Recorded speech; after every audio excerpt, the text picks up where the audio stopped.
money! All right, ladies and gentlemen, welcome back to the program. Alprazo Man here, coming back to you with another video. It's been a while. I've been moving. This is the new domicile. Overhead light's too bright, so we're doing our nighttime ambiance, so I hope you enjoy it.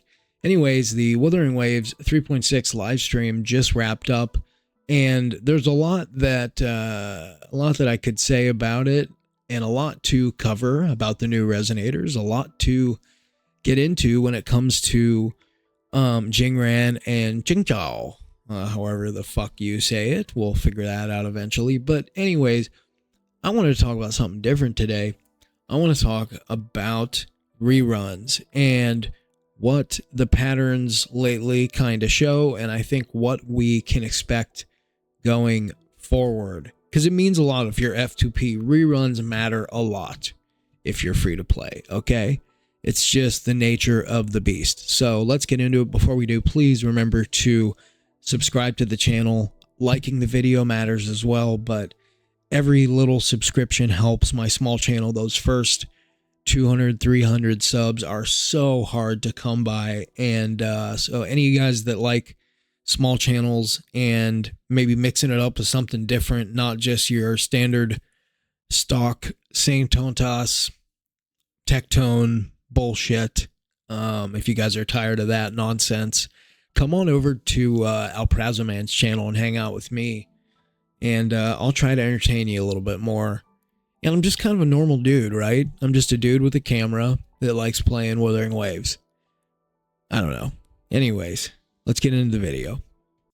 Okay, so we got our banner reveals, and it's going to be Jingzhou in phase 1, of course, and Jingran in phase 2, and then we have Denia alongside Jingzhou in phase 1, and those are going to be the only two resonators, the rate up 5 stars running in phase 1.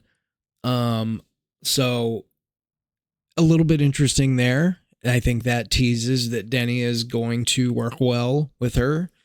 And anyways, on top of that, we have Mornier and Hyuki in phase 2 as the reruns with Jingran. And so I kind of wanted to just sort of briefly go over the recent banner history and make a point that I think might piss some of you off, but I think it's the truth, honestly. So we're going to pull up the banner history on Game 8 right now. So let's head over there. So here we are. This is where we're at right now. We're in phase 2 of 3.5 with Soy Sauce and Imeth on banner. And then, of course, we do have the Star Path Reverb. That's going to be all your basically 1.x units, conveniently leaving out Shorekeeper, which is super unfortunate. And then, of course, in phase 1, we had Yang Yang Xuanlang, or SP Yang Yang, Linne, and Luke Herson. So a little bit of a pattern there, right? What are we noticing? Let's leave the special reverb banner out of it, and we have all 5 units, if we're including the new ones, are 3.x units, right? We are not even going back into late 2.x in this patch, at least. Now, if we go back to 3.4, which was a little bit of a different deal, it was the collab patch. So most of their energy went into that, and so they just threw the old Sentinel on there, and then they threw Lucilla, which that really bugged me from the get-go, because Lucille is a great character. Man, one of my favorite characters to use. Really fun to play. Fun kit. Gorgeous design, obviously. And she kind of got overshadowed by these collab characters that I think most people are kind of already just over them, you know? And a lot of people never got to fully experience what Lucille is all about, because they They skipped her to get the collab characters. I mean, not to mention competing with the most popular resonator in the history of the game, Cartithia, at least from a revenue standpoint. That'll change at some point, but that is how it's been, right, since her launch. And then 3.3. In 3.3, we have making an appearance. And then we do have Chisa and Frolova. Okay, so we do have a couple 2.x units there in 3.3. But what we're going to start to notice, I feel, is that these characters that Devil Wears Prada, I don't give a fuck about that. Man, everything's an advertisement these days. It's so ridiculous. Sorry, this podcast is ghetto as fuck. Maybe you should go watch Saint. Anyways, if you're free to play and you've had to skip units that you want to get later, they are making it more and more difficult. And this is something that unfortunately just is the nature of gacha games. This is happening in Genshin Impact, where there's just so many characters that if you skip one, it's like, good luck. You might be waiting a year. Now, that hasn't happened in Wuthering Waves yet, because there's still just not quite enough characters for that to happen. But like, what I will say is, Shorekeeper being suspiciously absent from this banner sort of is troubling, because it's like, well, they're either assuming that everybody just pulled Shorekeeper on the new player banner, or they're gonna run her again at like as a limited character. I think that they also know that's probably the only 1.x unit that they could still make some money on a standalone banner. But hey, Steelers, I'm a Steelers fan. Anyways, why don't we go down to the let's go to like 2.6 and see what things looked like, right? So we can sort of look at when they were at the same point in the 2.x time frame. Let's go to 2.6 and see if we can remember who all was on banner. Okay. In 2.6, we had Augusta. Damn it. I'm freezing.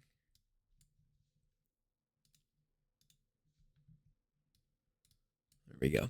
In 2.6, we had Augusta, Carlotta, and Shorekeeper. And so that was when was that the last time Shorekeeper ran? It could have been. We'll check. We'll check in a moment here. And then we had Yuno and Chikona. Right, so even then, this is a similar pattern where you're having earlier 2.x units running in 2.6. It's not like they're running the 1.x units. Let's go to 2.5. In 2.5, you have Frolova and Rochia, Cancerella and Brant. Boom. Right? 2.4. How about that? We have Cartithia debuting by herself and Lupa debuting by herself. Sort of a weird patch. Right? 2.3, which was the anniversary. We had the big banners there. And then just a couple debuts, right? Not really worth looking anything beyond that, because in the early parts of that, of course, you're going to get characters from the previous phase or the previous region.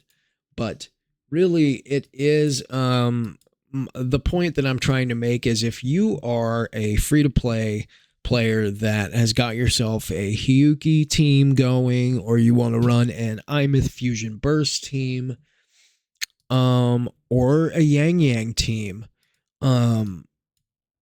you've got to get your hands on a copy of Chisa. And they have been really good about running Chisa, but that is a character to me that is the most important character that you can pull in this game, bar none. Soy sauce ended up being a pretty good character, but like if you told me that you could either save for Chisa's rerun or pull soy sauce, I would say save. Like it's not even a question. Chisa is going to be super useful for a couple years at least. She's basically the shorekeeper of negative. She's like the sub DPS. She's not like the shorekeeper in the sense of of what she does, but she's the shorekeeper in the sense of her utility, in the sense of being a contested support, right? Soy sauce is not going to be as contested, especially at S0, where at S0 she really only has 2 teams. But you don't need her soy sauce weapon. So if you can pull her S1 instead of her weapon, that's gonna open up some other teams, and then the further you can go down her resonance chain, the more powerful she'll be, obviously. But anyway, so that's really all I had. Just a couple thoughts that were on my mind. It's late at night. I'm half awake. I'm half brain dead. But anyway, I just sort of wanted to talk about some of the trends here that you're not going to see 2.x units much anymore. And you're going to be waiting for them to come on, special reverb banners. And the only other thing I'll say is, I don't know if any of you guys filled out the survey yet, but they definitely are teasing something that they're looking at doing more of these SP characters where a character transforms. And so you will maybe see an old 1.x or 2.x unit and they will transform, and then you'll have to pull a new version of them that does something entirely different, which is cool. But if you need Chisa because of her utility as a negative status catalyst and someone who doubles the stacks of all of these different negative statuses, and Chisa transforms into some new SP version, then that's not going to help you at all, right? So, like, while it would be really cool, that's not what we're talking about here. That's not what we're looking for. So, anyways, check out some of my other content. Got some character build guides. I have just some different analysis on all different facets of the game and other gacha games in the gacha sphere. So, check me out. I appreciate it. And please do remember to subscribe, leave a comment. Let me know what you think about all this. Thank you guys. We'll catch you on the next one. Look out for my videos on Jingran and Ching Chao. Adios.